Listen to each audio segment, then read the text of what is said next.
Computer Geek 01010101 here. Today is Sunday, March 5th or 6th, 2017. And today I'm going to be showing you how to replace the thermal paste on a computer. This time it's going to be a much newer machine than my Dell Dimension 2400 my last video was about. So, what you're going to need here is, you're going to need some isopropyl alcohol,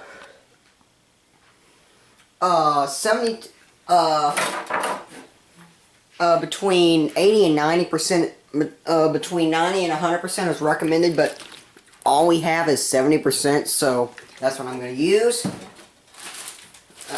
Cotton balls. Where are you? There.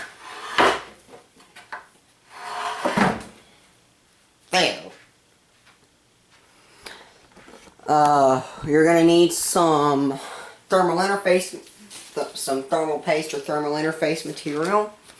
Here is Arctic Silver. I just always use Arctic Silver 5. Nice 3.25 or 3.5 gram tube.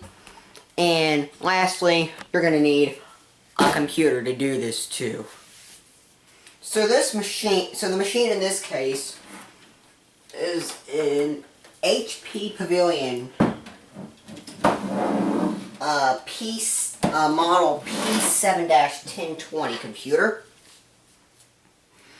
So the first thing you're going to want to do is you're going to want to open up your case. This is usually done by removing one or two screws and then just pulling the case, the side cover off. So, really super good important side note on these newer HP systems from around the early mid 2010s. From around the early 2010s, HP uses a Torx T15 screw to for a lot of the screws in the computer case. So please be advised of that. So you're going to want a Torx T15 if you have one of these really funky screws. So yeah. So I'm going to remove the screw on the side of the case. Pull the side of the case off and set it aside. And that, excuse me. So the next thing you're going to want to do is you're going to want to locate your 4-pin CPU 12-volt power connector, which in this case is going to be right here. So you will just want to depress the tab and pull up. Now, reason you do this is for safety reasons.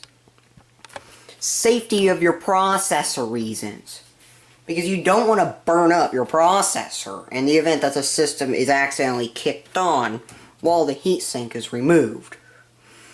If you cannot find, or if it is too difficult to remove that 4-pin CPU power connector, or if you're working with a really old system and there just isn't one, unplug the 20 or 24-pin motherboard power connector. So, next thing you want to do is you'll want to find your heatsink fan's power connector and unplug it. In this case, it's back here out of view, but it's usually 3 or 4 pins. There's a wire that heads to this fan, and you just pull straight up to remove it. And if there are any wires ensnared within any loops or anything ensnared within this wire, remove them, unsnare them. Now, next thing you want to do is you want to remove your heatsink. On this AMD based system, there is a lever right here. What you want to do is you want to flip this up. That's right. You want to take this lever and just flip up. See. Now you want to push this. Then you just want to, there's a little metal part down here. You want to push that out until it clears a little plastic piece. So this whole metal thing can now move. Dang it. And then you want to pull up and off. It might take a little side to side movement, but it will come off. At this point, you want to leave the CPU in the socket. And now at this point, clear the work area and prepare some room for the heatsink.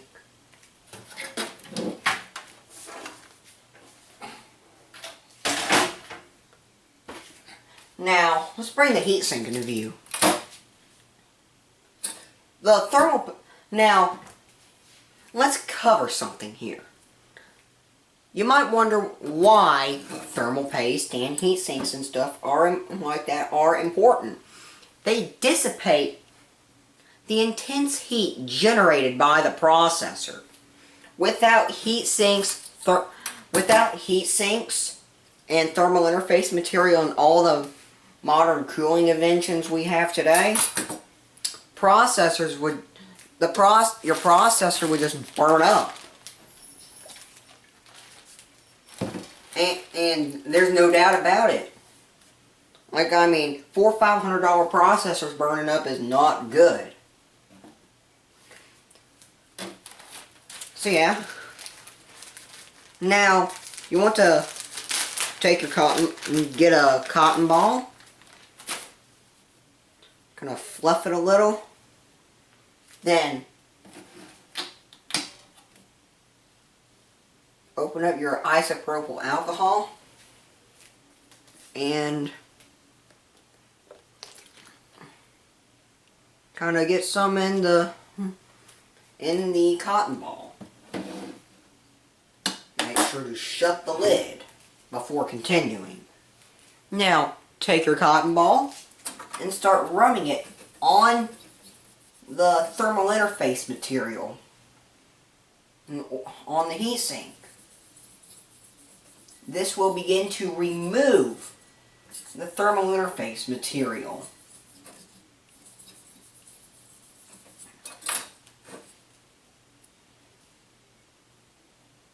Now, when it starts getting dirty and stuff like this, just stick it in the can.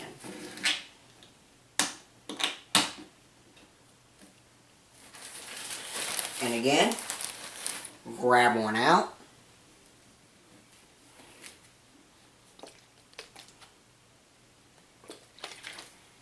And get some alcohol on it. And continue with this until you've gotten the heatsink as clean as you possibly could. Now, don't be afraid to use a little force on the heatsink, but don't do it with the CPU whenever you get to that. Now, you may not be able to get all of the thermal exactly 100% of the thermal interface material off but get as much off as you possibly can.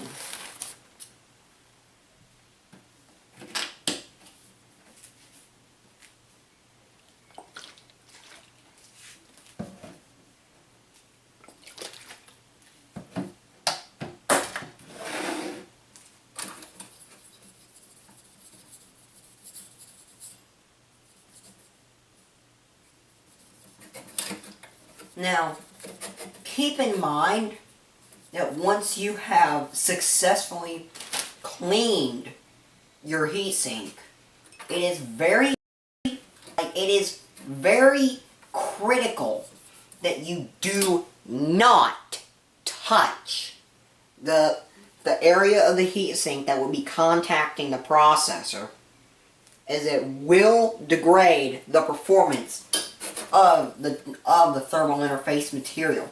It doesn't matter if it's a thermal pad, it doesn't matter if it's Arctic Silver 5, it doesn't matter what you use, it will degrade the performance of your thermal interface material if you touch the heatsink post-cleaning.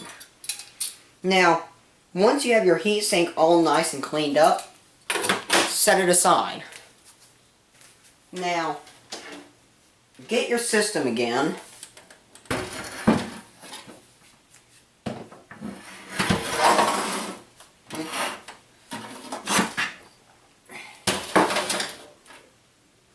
And locate the processor.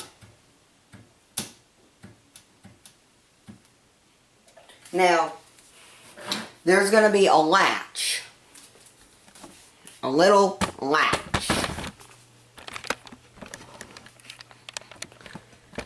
It's going to be down here. And you're going to want to pull it up. And to remove the processor, you're going to want to pull it over and then lift up. There's going to be a click. When you hear that click, do not continue to push the little lever, as you will probably damage your CPU socket if you continue to do so. That click indicates that you have successfully released the CPU from the socket, and the CPU is ready for removal from the CPU socket. Now, what you want to do at this point is you want to locate any finger grips, if there are any, and if there are not, locate the side of the processor and pull straight up. At this point, you do not want to try as hard as possible to not contact the gold pins. And also note the orientation of the processor. This will help you reinstall the processor later on. At this point, take the CPU and set it upside down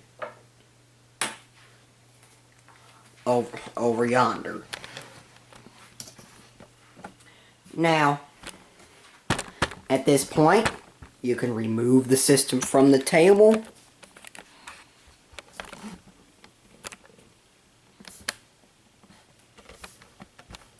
Set the camera.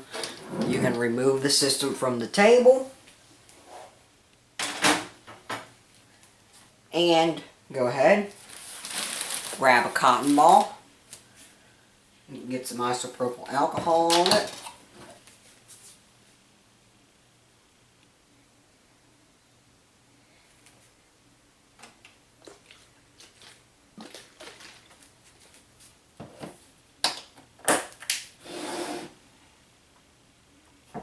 Take the CPU and hold it on its edges, and then gently begin to pull a hair off, and gently begin to rub the IHS, or integrated heat spreader, of the processor. In this case, it is a AMD Phenom 2 processor.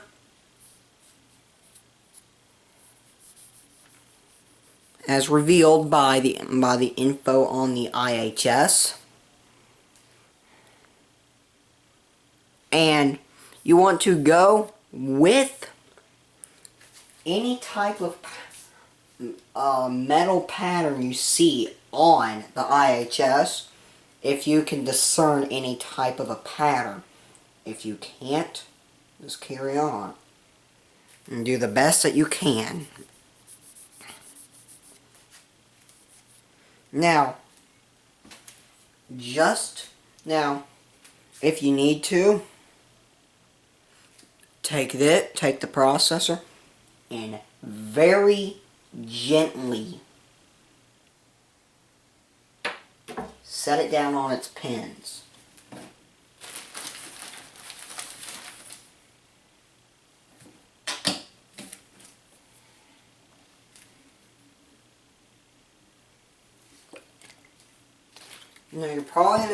Now you're definitely gonna go through some cotton balls doing this process, so be prepared. Now, again, it is extremely critical that you do not physically touch the IHS post-cleaning. Now, you see I just touched it? That's because I was getting some stuck-on thermal paste off. But I'm going to go over the IHS until I have cleaned off as much thermal paste as I possibly can. Now, once you've cleaned off as much thermal paste as possible, set it down on its pins. Now, while it's down on its pins, be as careful as you can to not physically slide the processor on its pins, as you may damage the processor. Now,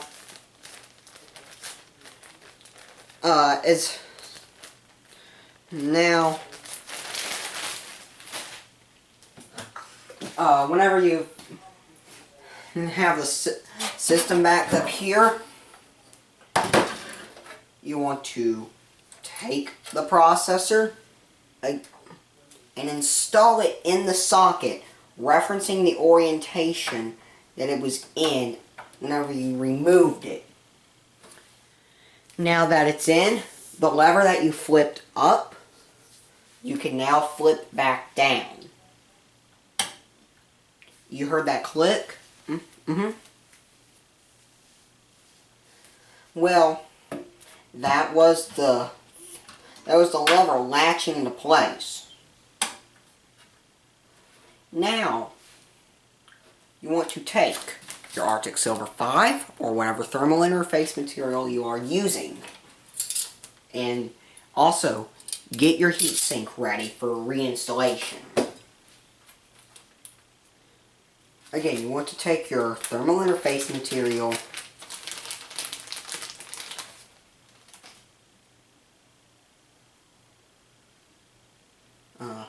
pull the little cap off,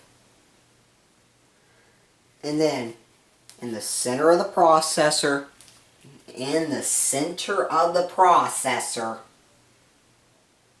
I'm about to show you, you want, in the center of the processor,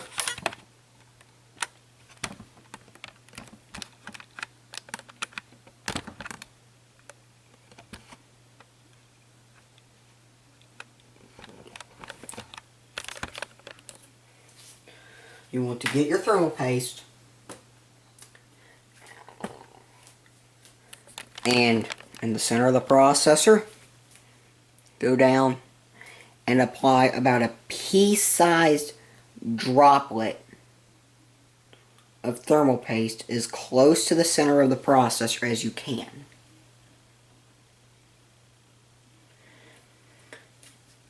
And once you have that pea-sized droplet down, close your thermal paste back up.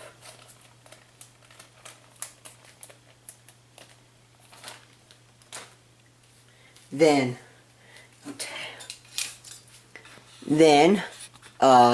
here's where it gets a little bit critical. You want to take your heatsink and set it down as evenly as you can.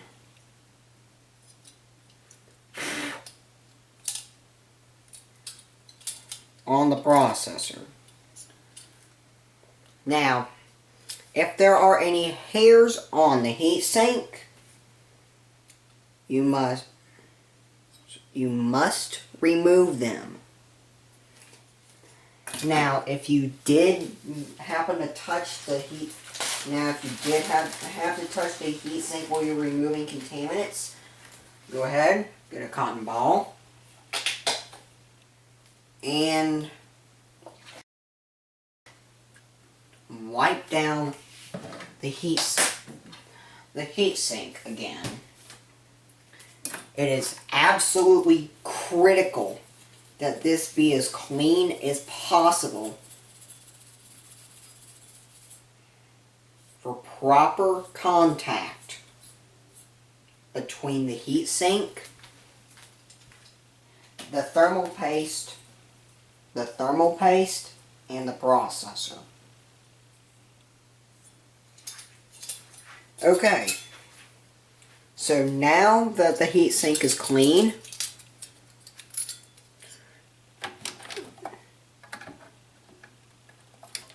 set this down as evenly as possible.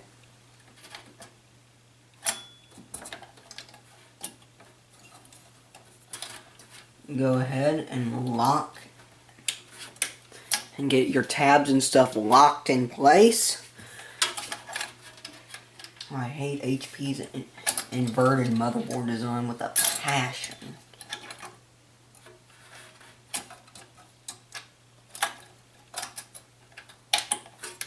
And then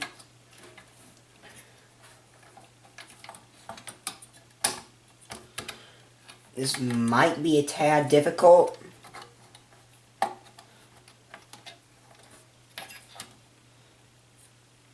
As I said, this might be a tad difficult.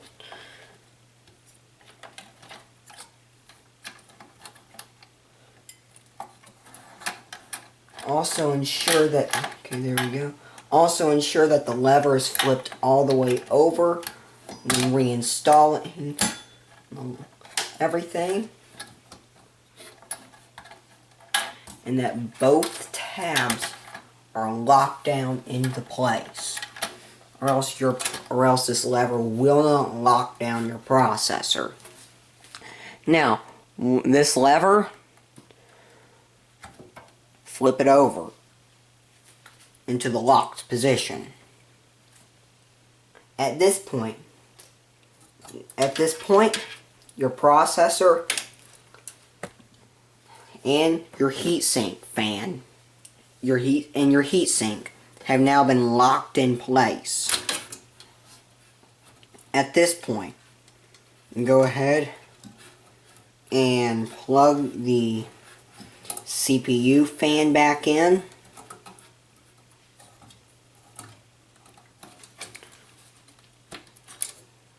Plug your 4-pin CPU power connector back in, if at all applicable. And if you unplug your 20 or 24 pin motherboard power connector, go ahead and plug that back in too. At this point, you can now close your case up.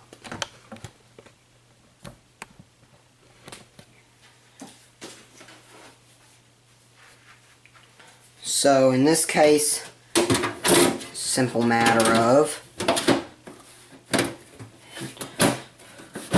latching the case cover back on, having the proper screwdriver. Woo, it just started raining. And then just put the screw back in place. Now if the lamp unexpectedly shuts down, well, you can just count on that as an unexpected power failure. So now now your system's back together. What do? Now you may think that, okay, it's been changed. Go ahead and conclude the video and can give us our outro. But no. You want to hook your computer back up.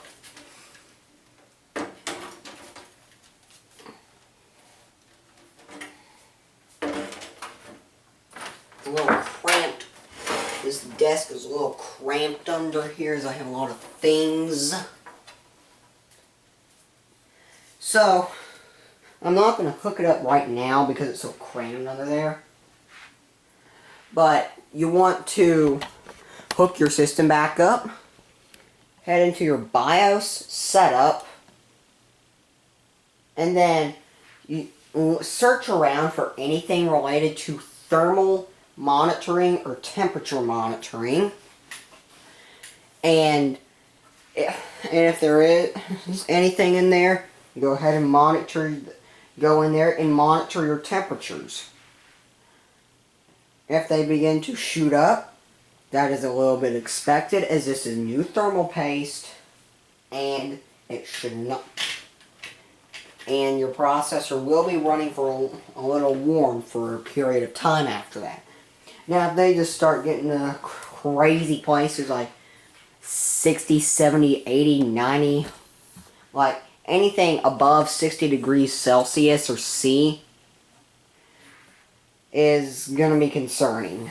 If you get near that, like 55 degrees C plus, shut the system down immediately. 55C may not be harmful to the processor, but it's definitely a sign of caution. Now, if you're getting temperatures like that, here's what you want to do. First thing you want to check for is, did you plug your processor fan in? That is like one of the #1 causes of why you can have concerningly high CPU temperatures. Next thing, is your processor is your heatsink fully latched down? Is everything latched correctly? Check that. Next thing you should check, did I forget to apply thermal paste? Did I not put enough thermal paste, or did I put too much thermal paste? And you're like, too much thermal paste? There is no such thing as too much thermal paste. Yes, there actually is.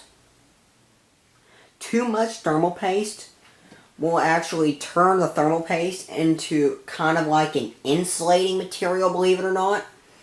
And it will cause the processor to have very poor heat conduction or transfer between the IHS on the processor to the thermal interface material to the heatsink and then to the heatsink fan, and your processor will not be running as efficiently as it should be. Too little thermal paste, you're not getting enough heat transfer. No thermal paste, you're not getting enough heat transfer. And just the right amount of thermal paste, optimal heat transfer. And also make sure to check one last thing. If you have a system like mine, my Delta Dimension 2400, that uses a ducted design, like you have air drawn across the heatsink by a single fan in the back of the system, check to make sure that fan is plugged in. Is it operational? Is it seized? Is it running slow? If it's seized, running slow, unoperational, even though it's plugged in, just replace the fan. So, and if even after running all those checks to see what's going on and you still don't know, best bet is it could be a poor, who knows, it could be a poorly designed cooling solution. It could be a poorly designed heatsink. You may have had bad thermal paste. I don't know. But yeah. This is the Computer Geek 01010101 here. Peace out, guys. Peace out.